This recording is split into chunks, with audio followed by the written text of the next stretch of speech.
Welcome. In this video I will show you how to enable the Google backup on your DOOGEE Tab G6 Max. First of all, you have to open Settings on your device, scroll down all the way to System, open System and scroll down to Backup. Tap Turn On to enable it. Sign in to the Google account if prompted. Then select the elements of your data that you want to be backed up. Tap Confirm. And then tap Backup Now.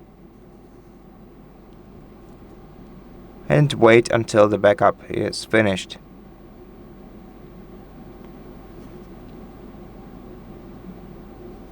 This is gonna take a while, but then all the data will, once the backup is finished, all the data will be stored in the Google Cloud.